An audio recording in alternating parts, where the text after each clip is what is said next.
Welcome to our webinar on behavioral modeling related to mechanics of modeling of non-maturity deposit. This webinar will be divided in 3 parts. The first part is related strictly to the reason of modeling. Why do we model items without deterministic maturity? What is the impact of incorrect assumptions? And what is the regulatory landscape as regards this product category? And then the second one will be related to the mechanics of modeling. So we will analyze every single component of model or for a non-maturity deposit. We will be talking about the rate sensitivity on non-maturity deposit, balance volatility, so how to divide the non-maturity deposit into core and non-core, stable, non-stable. What does it mean exactly? And what is the average life of the product? How can we estimate or forecast the trajectory of our non-maturity deposit product? And finally, in the last part, we'll be talking about the funds transfer pricing and pricing of non-maturity deposit.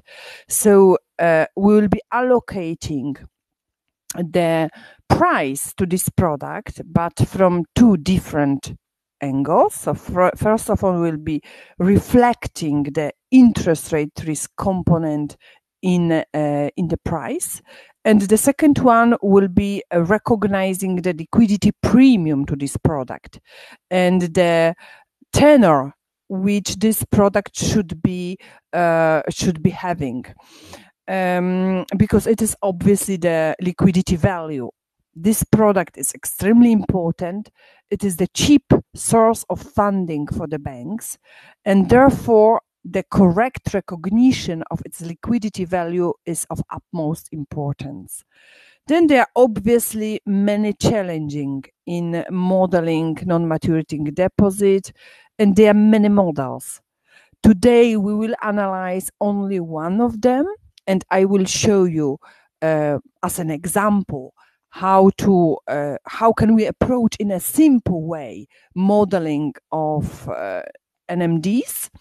Obviously, more sophisticated bank, a more sophisticated methodology could be required, although there is the strict regulatory requirement related to the fundamentals of modeling. And we will tackle this issue as well.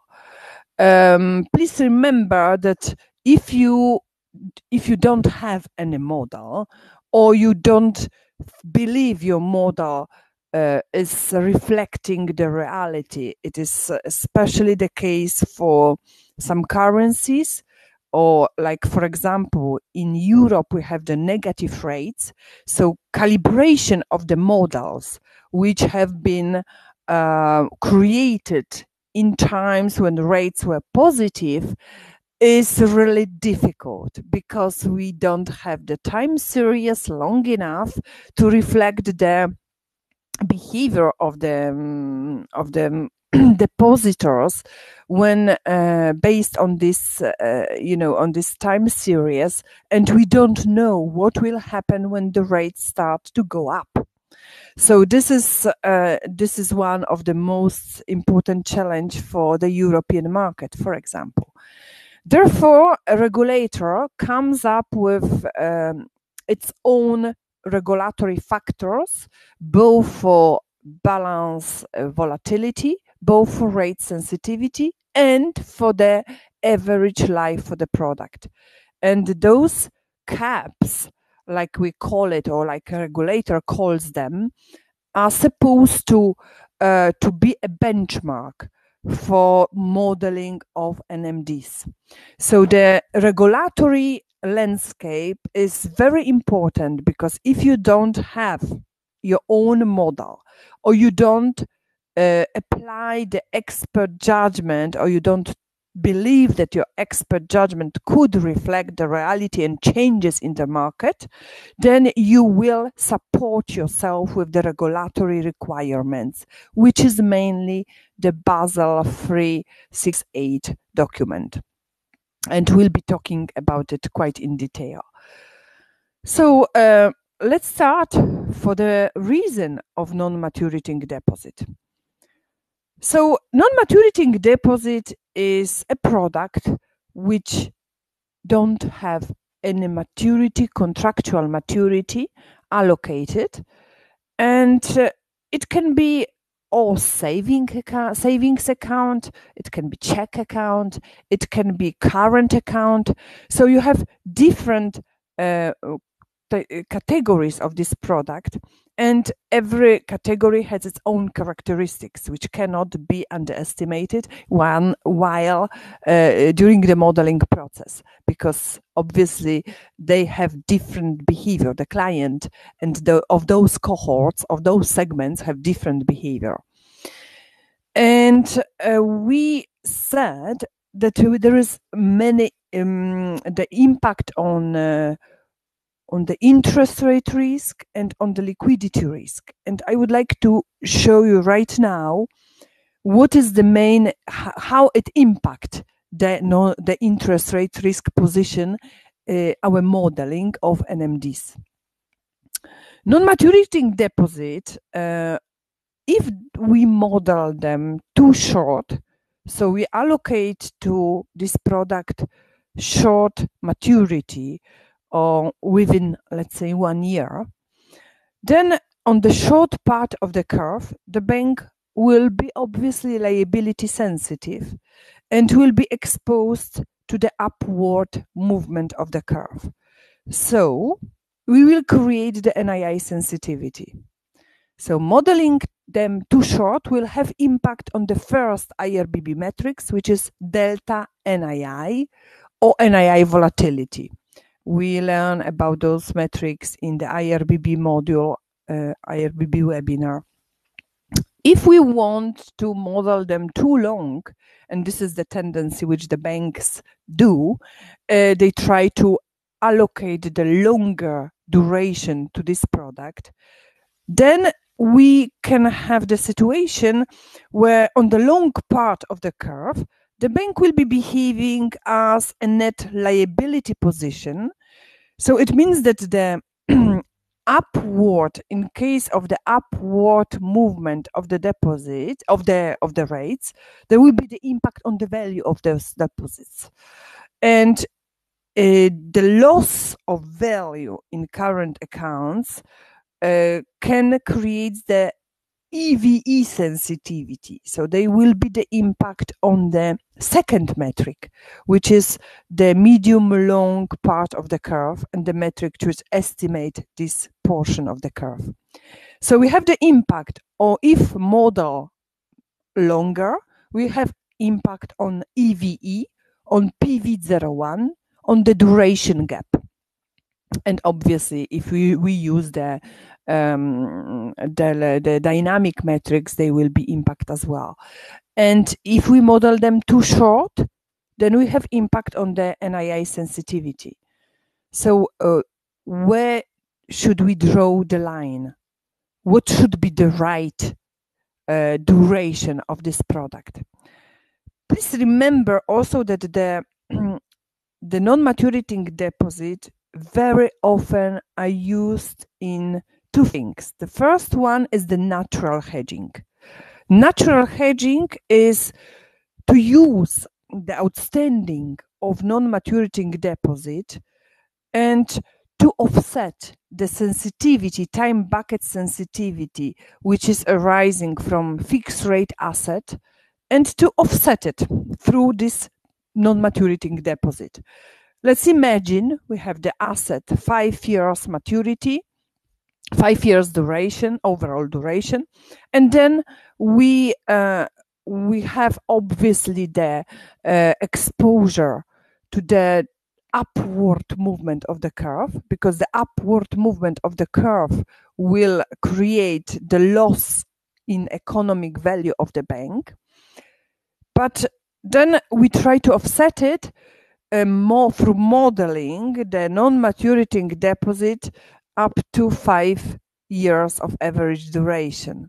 So it means that in this case, we will offset the sensitivity, the time bucket sensitivity, and we'll mitigate also the duration gap if any, if we have any.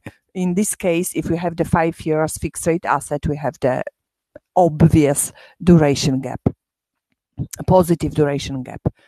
So this artificial modeling of this product, given that it is artificial, has to be as accurate as possible, because otherwise we will be underhedged or overhedged, and this is a real problem because the hedging is expensive.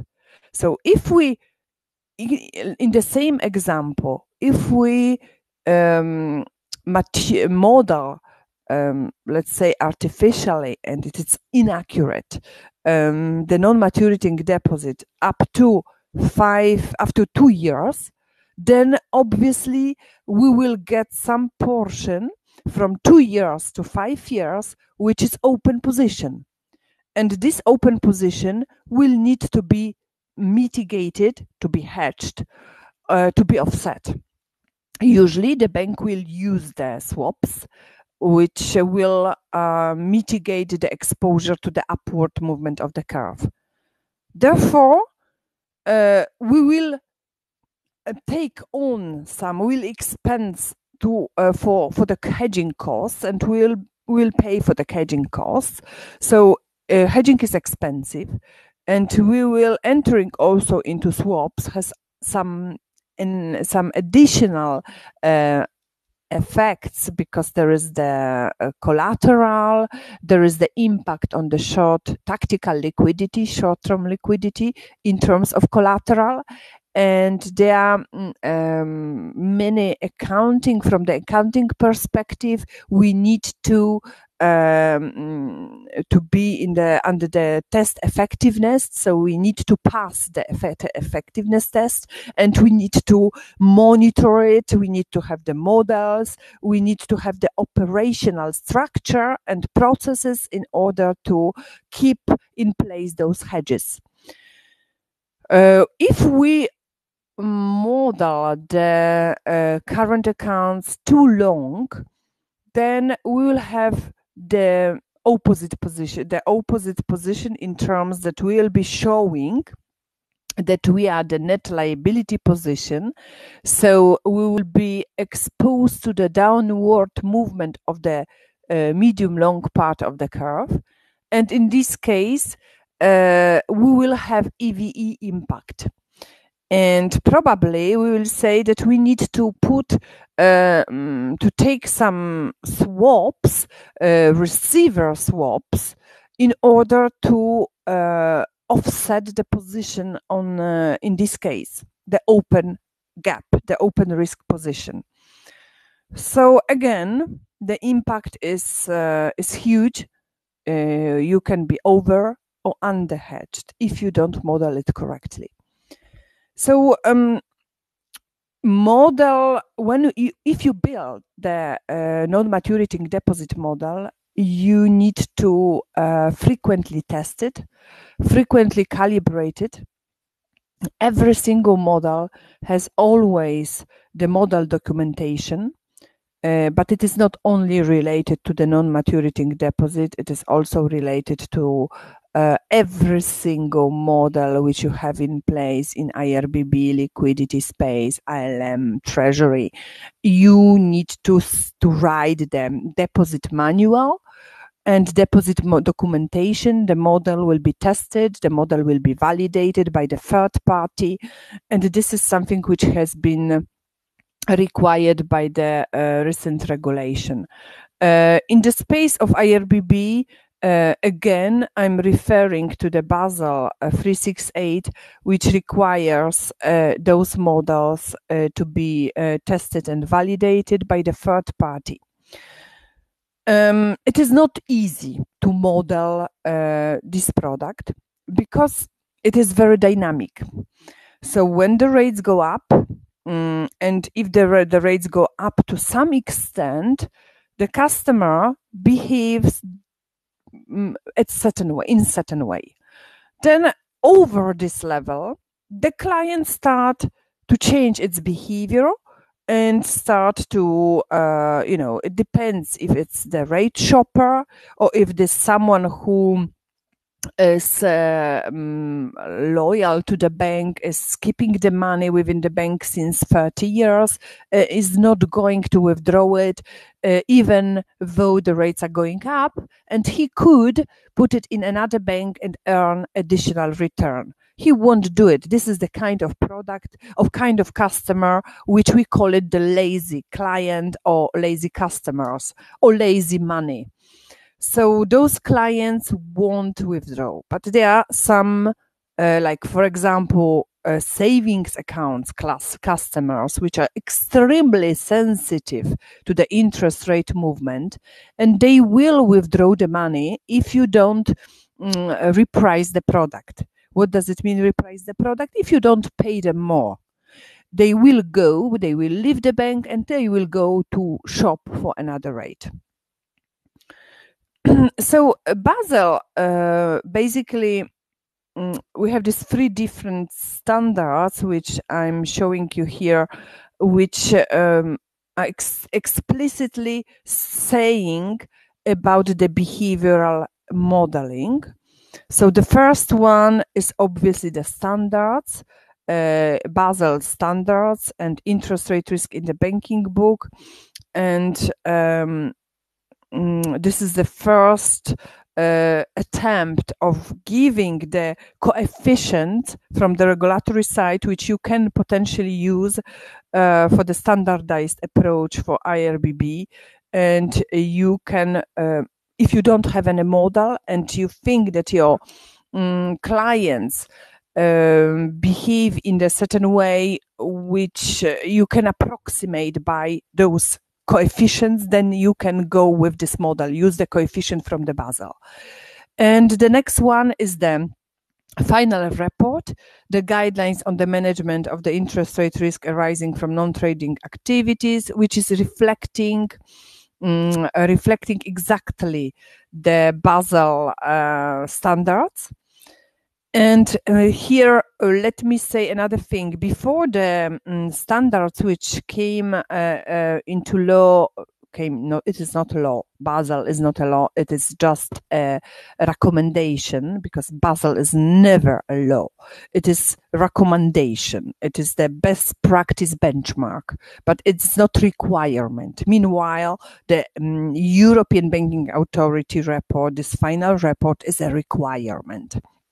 Or the, let's say, PRA from the UK perspective is also the requirement. But all those requirements are based on the Basel, and quite often the national regulator is to mirror the standards, Basel standards. All of those regulations, even if they can differ from the standards on IRBB, they expect banks to have the proper behavior analysis in place for those items.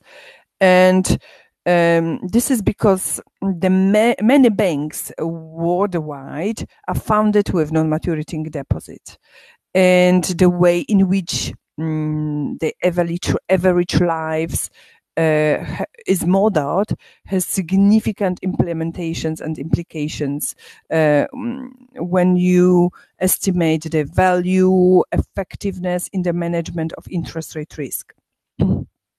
So there is the difficulty in the modeling of expected remaining life because of the fact that deposit balance behavior is not necessarily monotonically decreasing. It may decrease or increase at any point of time. And this is again associated with multiple factors.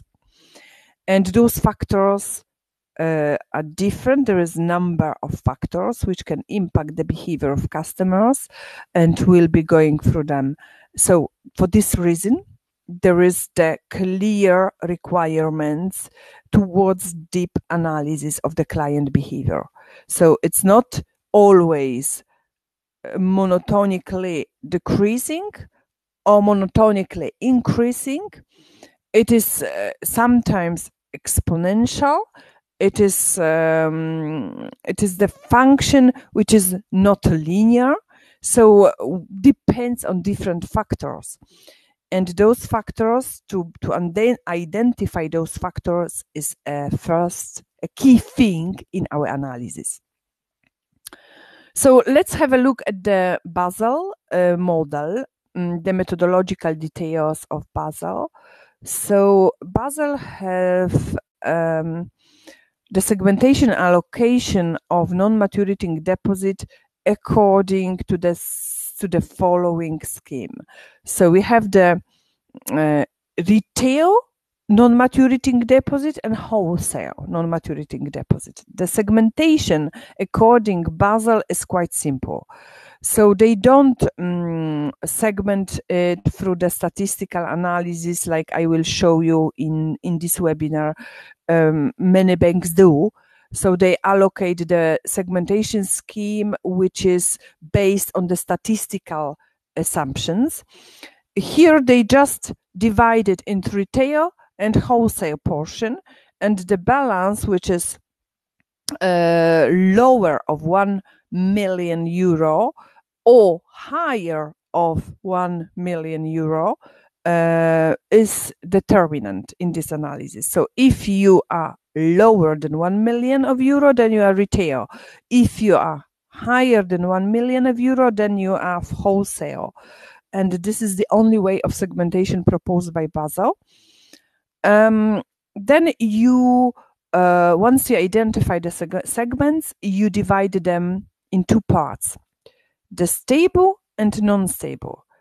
The stable portion is the client who will remain within the bank for the longer time period. They will remain for example, if you allocate to this product maturity of 5 years, they will remain for the 5 years, or on average. But within this category, we need to differentiate again the two subcategories. The first one is the core non-maturing deposit product, which is a very stable portion and which can be considered from the IRBB perspective fixed rate funding. So it is long-term and fixed rate because you don't pay, or you pay some rate, but for this duration. You don't reprice this product, this category, subcategory. And this is why it is fixed rate. Instead, the second category is the rate sensitive non-maturing deposit. So from the liquidity perspective, it is long-term funding, but from the interest rate risk perspective, it is floating rate product. Why? Because if you don't want to lose those clients, you need to reprice them to pass through the rates increase in the market. So if the rates increase, you will acknowledge or recognize to those clients, to this group, subgroup of client, some portion of this rate increase. For example, 30%. Otherwise, if you don't, you will lose them.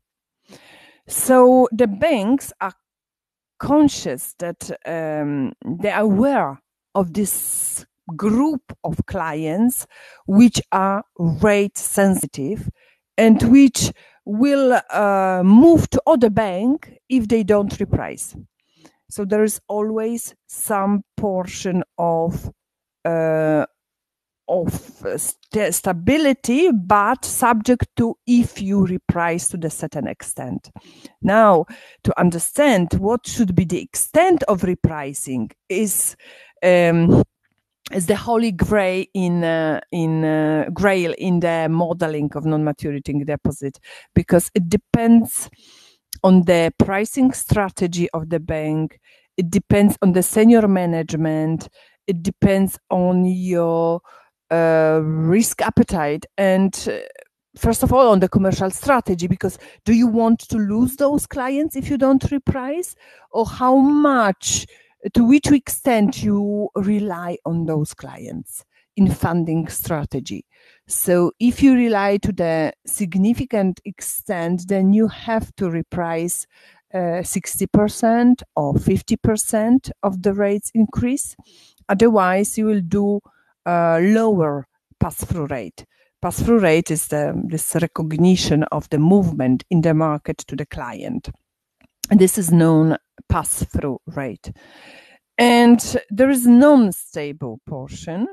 The non-stable portion is the portion which is known volatile portion or hot money. It is something which will, from the liquidity perspective, will leave the bank within the next 30 days or even less. And from the interest rate risk perspective, is repricing on overnight basis. So the Basel is dividing into stable, non-stable, stable, core, sensitive, and then provides us with the coefficient. So it's saying to which time bucket we need to allocate those products. So for example, the core portion will be allocated to the time band subject to the Basel caps. And there are some caps. For example, it's 5 years average maturity as far as retail clients are concerned, and 4.5 as far as wholesale clients are concerned. So they provide us with the caps. You cannot go over 5 years or 4.5. Yeah, and theoretically you will tell me, yes, I have good explanation. For sure, my clients behave much better, much longer, staying longer, are more sticky. So I don't want to underestimate this number, the stickiness number. So I'm going to allocate it to the longer time buckets. It is decision of the bank, but it has to be really well documented. I'm not saying that you are not allowed to model them longer than 5 years, because Basel is saying you cannot do it. No, Basel is proposing you the caps, which needs to be done under standardized approach for IRBB. You can model them according to your own assumptions, but you need to have the good justification of those numbers. Here we are talking about Basel for now.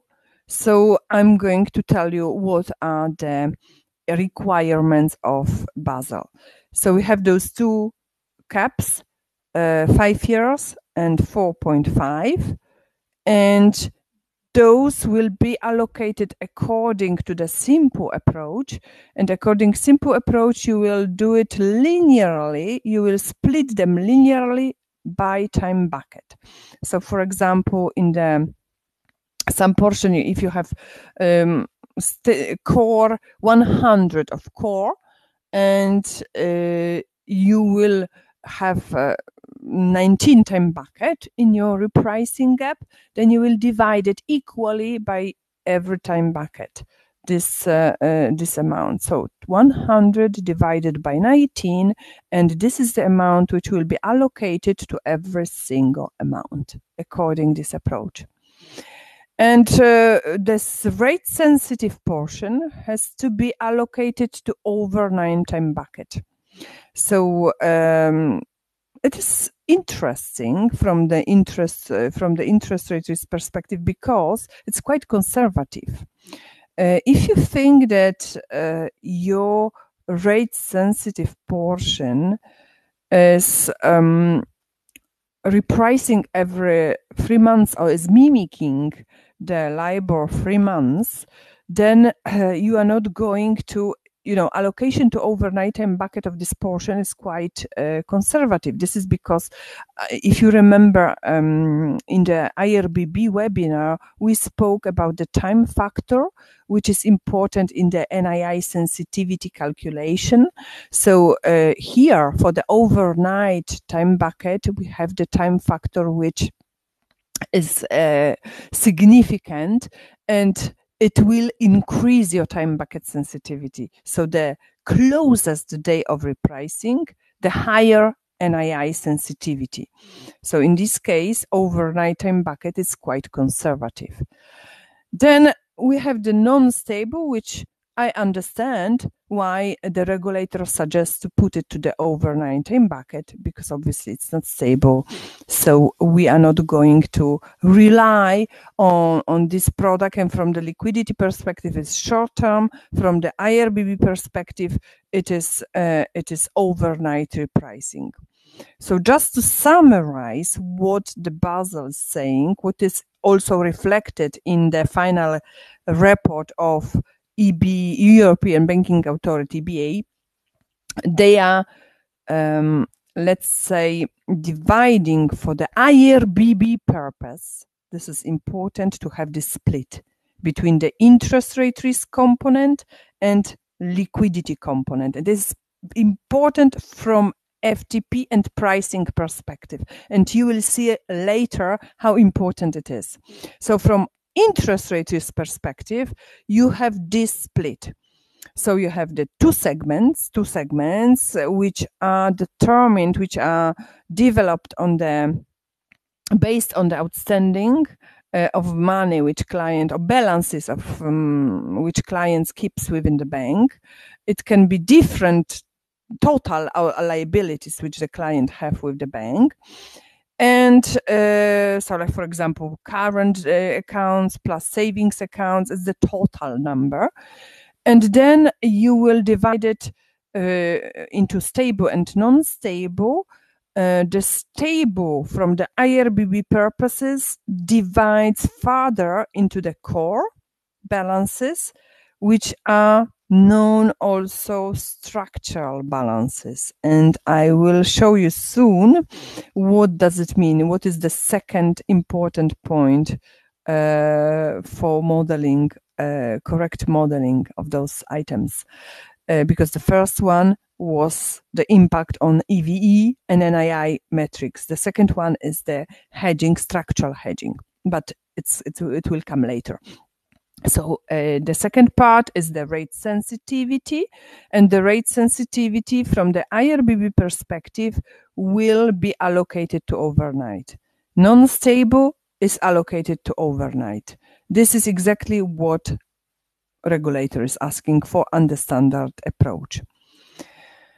In the reality, the banks have always their own models, which they think they can justify sufficiently in front of the regulator.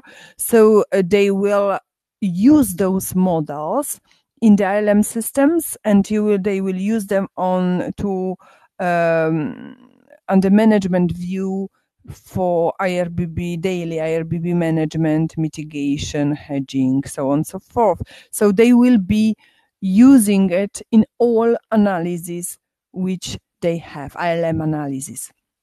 So they will have the one standardized approach, which is required by Basel, and they will have the second one, which is the statistical model or econometric model, which is more or less complex and will be used in the daily management of ILM risks, also from liquidity perspective.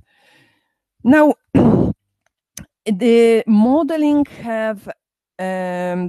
has impact on at least 5 different areas of banking. So the first one is the match funds transfer pricing. So this is, I already mentioned that the core portion of deposit is considered like fixed rate, medium long-term funding.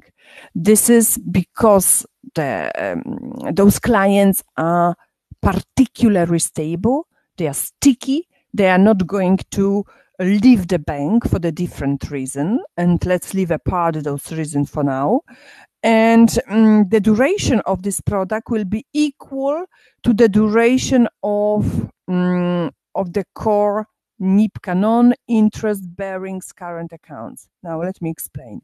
So NIPCA, non-interest-bearing current accounts, are all outstandings which you use in the operation or transactional current accounts. What is the transactional current account? Transactional current account is the account which you use for daily management of your budget.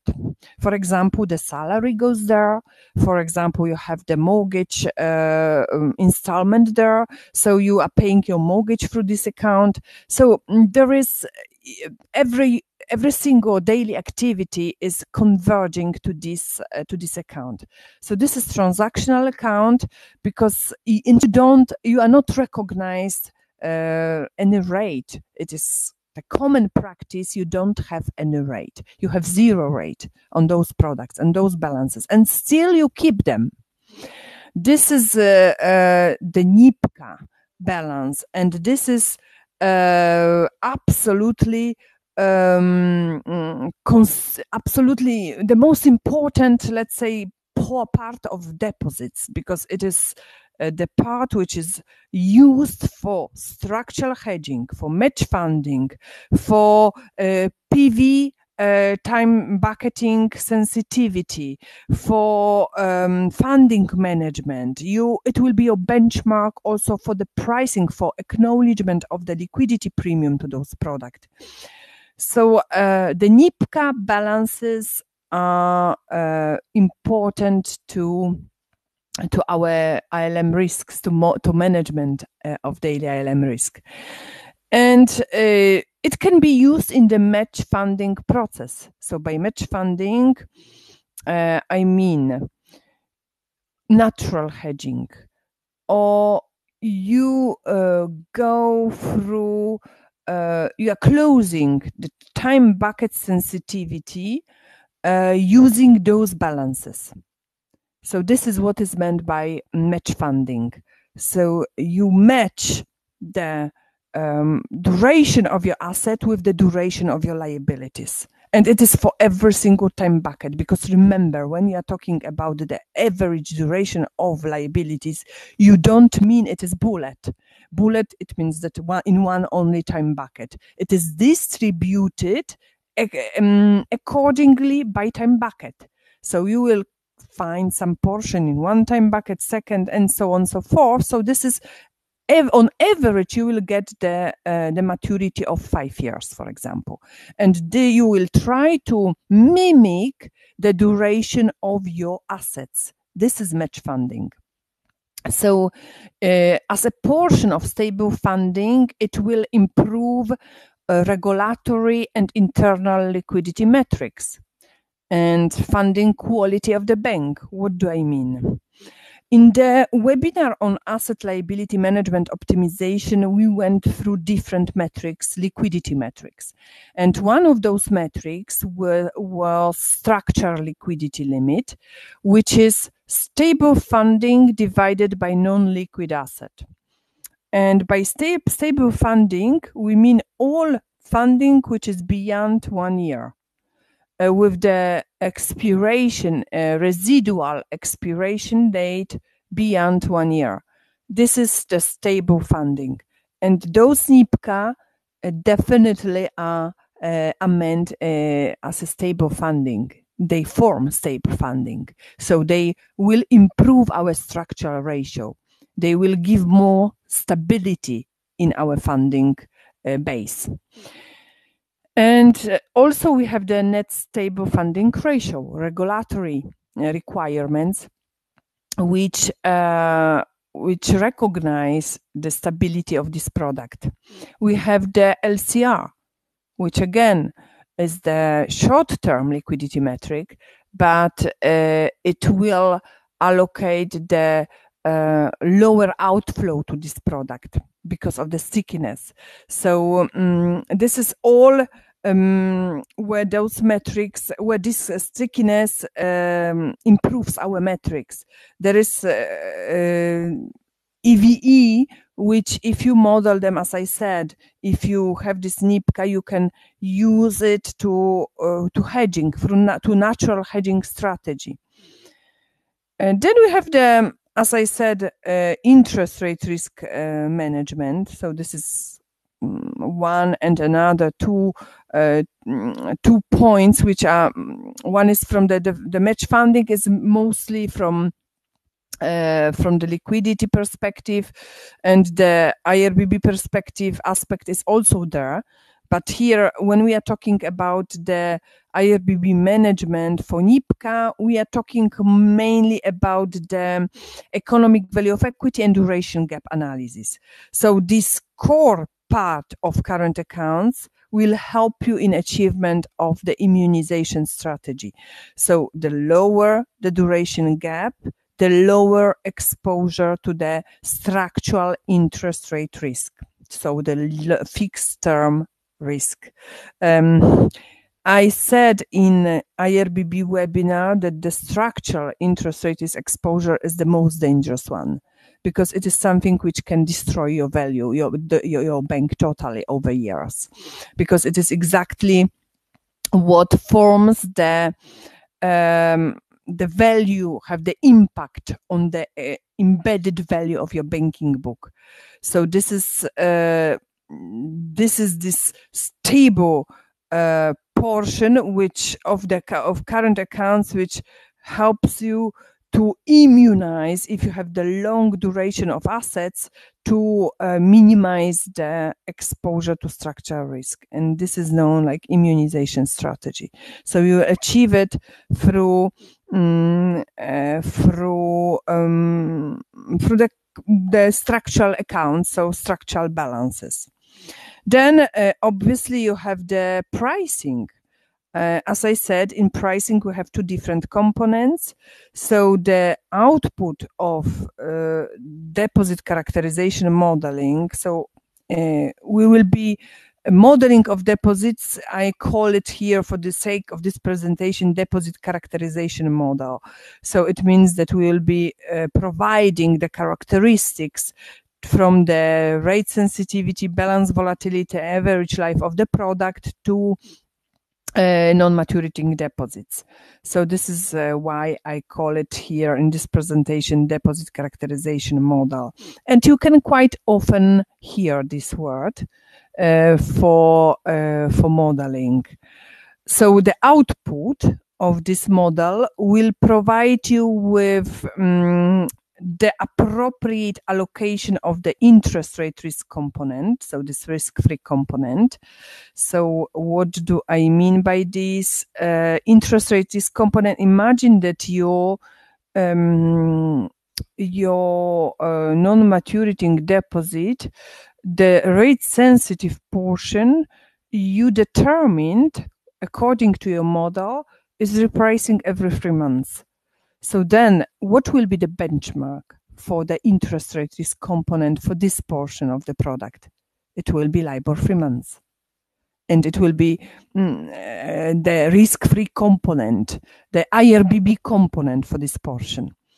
Instead, you will have some longer term portion, which is sticky and which will get the term liquidity component, which reflects, as we know, the bank's own credit spread in funds transfer pricing.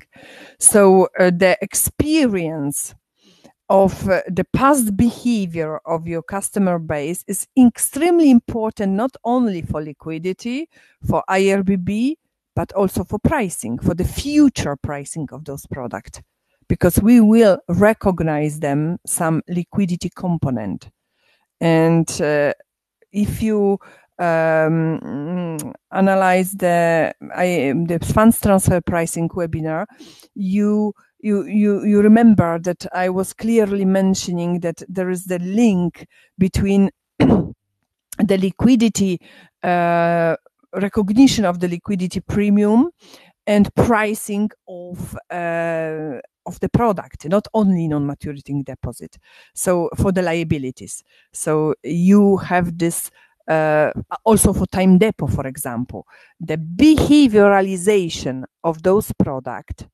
Behavioralization, so the allocation of some recognition of some additional liquidity value to those products because of the rollover in terms of time. In the case of time depo, you are talking about rollover because some portion of those products will roll over and will give you the future funding resources, and then you will recognize that in reality it is not only the 3 months liability, it is, let's say, 6-month liability or 1 year liability. So you have to behavioralize through the analysis, statistical analysis, and will recognize the additional liquidity value which the product brings to the bank. So this is the concept of FTP and the pricing fundamental aspect in the pricing of liabilities. Then we have the structural hedging. The structural hedging is something which I definitely need to enter into detail. For now, I only mentioned that the core part of deposit, along with equity, forms these structural balances, which I use in the structural hedging program. And the structural hedging program is put in place to mitigate the margin compression. And how we get it, as I said, how we put in place this strategy or undertake this strategy will be explained very soon. Now, funding management is also very important because deposits are considered from the treasury perspective a high quality cheap funding, and the deposit base and the liability center is looking for the products which can provide them higher P&L. So if you let's say pay to your depositors 1% for 3 years deposits, and then you will be recognized by ILM 3 years funding, value of funding, which in the market, let's imagine is 5%, then your P&L will be 2%. Will be 5% minus, I said 1, so it's 4%. So this is important in terms of funding management. So you will want to have the deep knowledge of the customer behavior. You want to know their sensitivity to the external, internal factors in order to also to project your funding plan, to write your funding plan, and to understand to which extent you can rely on those sticky funding in the future and for your new business strategy. Now, let's make some general consideration about structural hedging. So, as I said, savings and non-interest bearing deposits plus free reserve have traditionally provided a significant part of the net interest income through hedging, through structural hedging. So the structural hedging was the enhancement profitability tool. So it had the additional, it made money for the bank, this tool. Now it's not anymore so attractive for the different aspects. First of all, for the accounting of those of this hedges, and the second because it's very strict now from the accounting perspective, and the second one because of the rates. the level of the rates is low, and so it's obviously not attractive anymore to enter into this kind of hedging with all the constraints coming from the accounting perspective. But before, on the historical basis, historically, it was one of the important sources of additional P&L for the ILM. So now we have the persistent low interest rate environments, which has driven the margin down. And in order to mitigate, normally the tool for the mitigation of the margin compression from a lower rate environment, so the banks try to lock in the margins by investing in derivatives or in assets, matching the expected behavior, maturity, repricing of NIPCA, or also of interest-bearing current accounts. So, but in order to have this strategy, so you are mirroring the assets in order to or you invest for the asset for the term you think your liabilities lives, for example 3 years, 2 years, and this is because you want to lock in the margin and you want to match the behavior of your liabilities.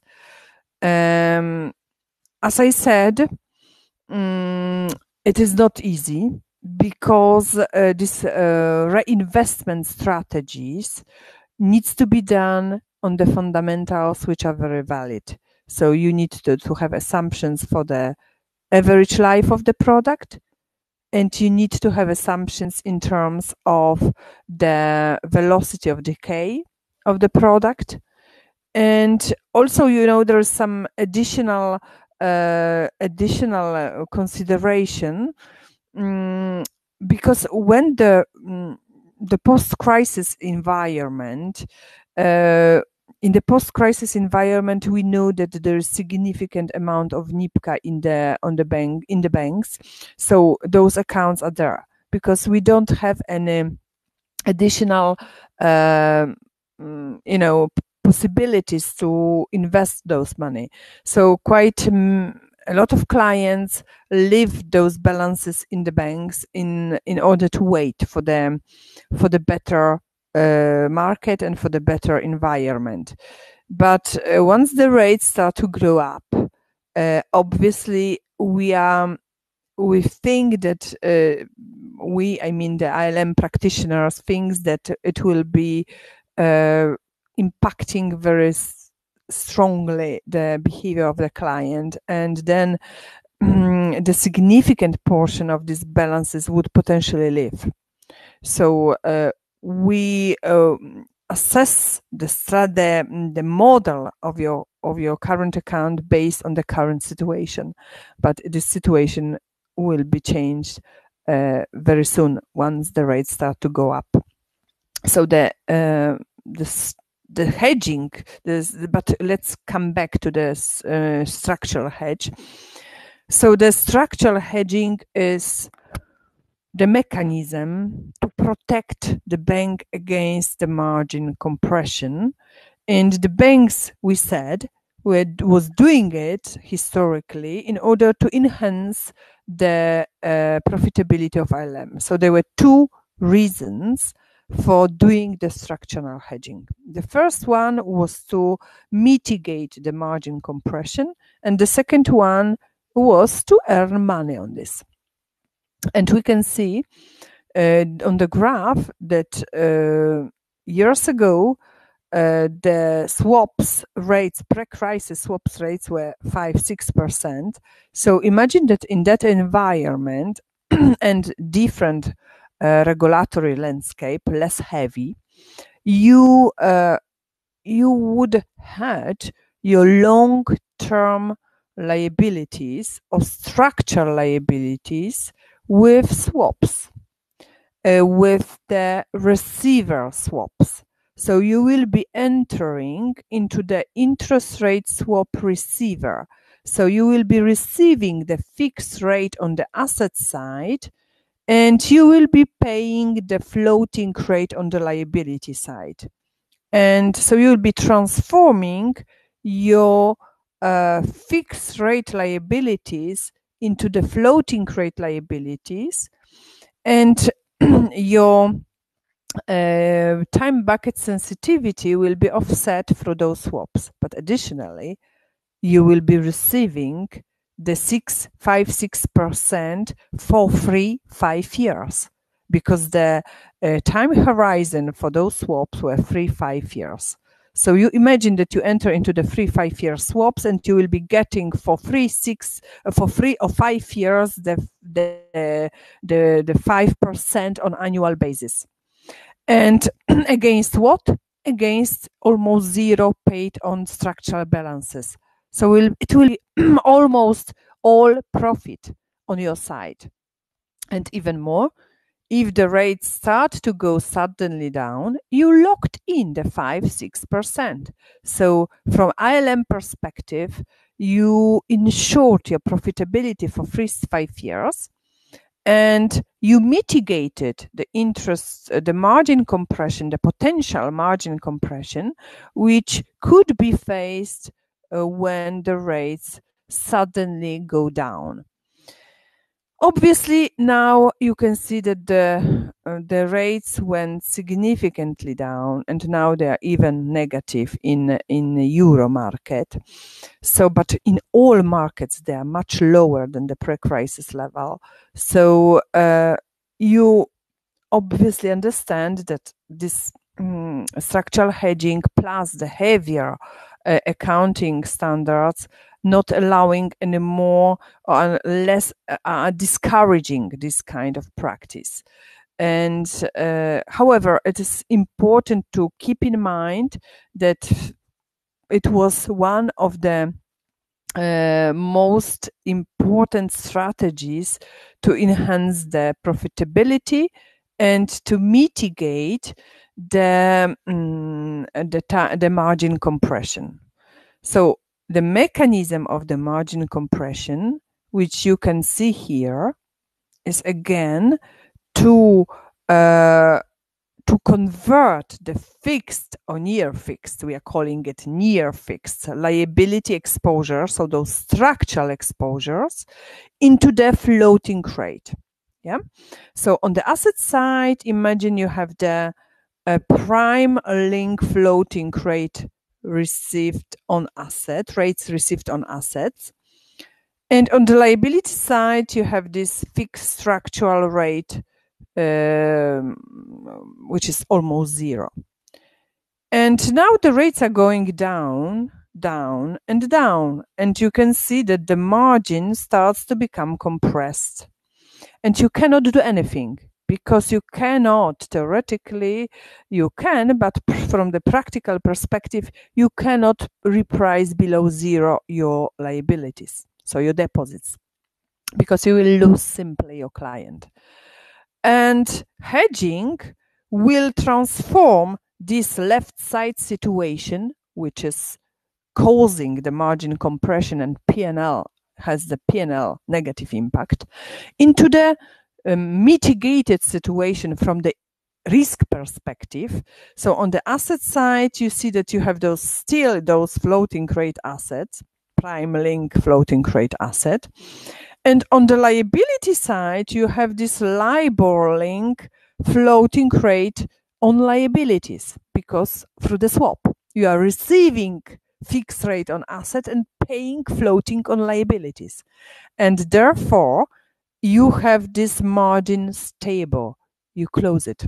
So you close it. You achieve the stability of the margin.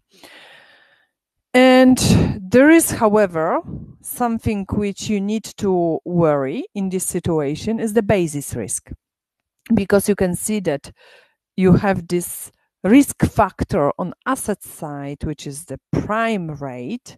We spoke about the prime index rate products in the interest rate risk webinar, and the LIBOR link on liabilities are not moving in this, are not perfectly correlated. So they will be moving by the different extent, and there will be some portion of time then there can be some negative impact coming from those movements. So let's summarize the structural hedge. We have those balances which we call structural balances. Those balances are structural deposits, and so the NIPCA, the core portion of current accounts, where you have the stickiness in short, and you have the equity, because it's also some portion of funding. It is funding. It is the source of funding, and obviously those are long-term funding. So in this way, you will be hedging against those balances through swaps. And how to identify those structural balances in the sense of how much structural, what is the core portion of deposits is fundamental, because we will be hedging against this portion. So if you tell that it is too much, for example, 80%, instead in the reality you have only 50, you made a mistake on your structural hedging strategy. So you will be obviously in this case overhedged, and vice versa. The same if you just underestimated your core portion.